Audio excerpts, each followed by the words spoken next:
Je suis Denis Lamache, je suis enseignant au CNAM depuis une vingtaine d'années. J'interviens pour le CNAM Aquitaine, Pays de la Loire et Île-de-France. Et je suis anthropologue et donc j'interviens dans différentes unités d'enseignement en lien avec le travail et les organisations.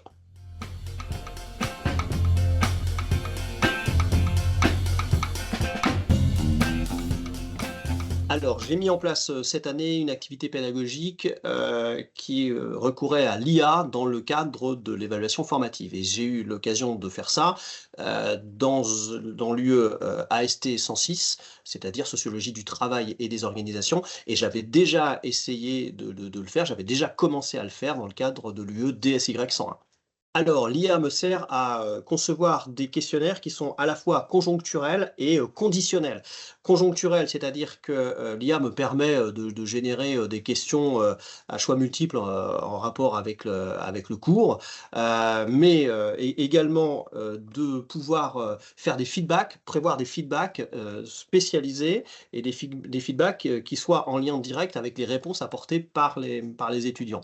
Quand il y a des réponses, fausses, quand il y a des réponses partielles ou quand il y a des réponses justes, ça permet de générer des feedbacks conjoncturels, c'est-à-dire adaptés au type de réponse. Ça, c'est la première chose et après il y a le deuxième aspect qui est l'aspect conditionnel, c'est-à-dire que grâce à l'IA, ça me permet, d'orienter les étudiants vers certains types de questions en fonction des réponses précédentes. Si les réponses précédentes montrent qu'ils maîtrisent parfaitement bien une notion, eh bien, ils sont orientés directement vers, d'autres questions sur d'autres types de notions. C'est pas la peine de renforcer, quelque chose où on sait que c'est déjà acquis. Donc ça permet à la fois des retours personnalisés et des parcours personnalisés dans l'évaluation formative. ChatGPT me construit l'intégralité des parcours avec, toutes les options possibles que je vérifie et qu'ensuite je réinjecte dans Google Forms. Moi, j'utilise, Google Forms, parce que techniquement, pour l'instant, j'ai pas encore trouvé la solution pour, le faire dans les outils natifs de Moodle, mais je pense que ça doit pouvoir être possible, mais ça nécessite, de passer par, la création de fichiers XML et ça me paraît plus complexe, alors que c'est beaucoup plus intuitif, sur, Google Forms.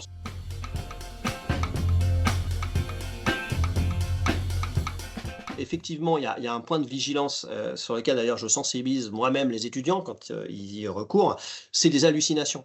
En fait, c'est connu, ChatGPT pour ne citer que ChatGPT, mais, le chat ou, DeepSeek sont pareils, ils ont des hallucinations. C'est-à-dire que quand ils n'ont pas un élément, ils l'inventent. Et il l'invente de manière extrêmement crédible. Ce qui fait qu'on peut se retrouver avec, bah, des questions, qui font référence à des auteurs qui n'existent pas, des réponses extrêmement crédibles, mais qui sont totalement farfelues. Donc il faut le savoir, ça c'est, l'IA ne bosse pas toute seule. Enfin en tout cas, dans la construction des parcours d'évaluation et des parcours de questionnaires dont je parlais, il est absolument évident que l'IA est un super assistant, mais reste un super assistant.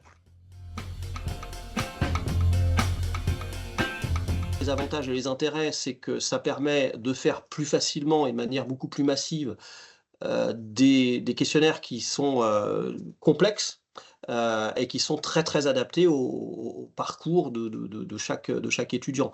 Donc ça, l'IA est vraiment un plus. Ça me permet de faire, rapidement, des choses que j'aurais mis beaucoup de temps, à faire autrement.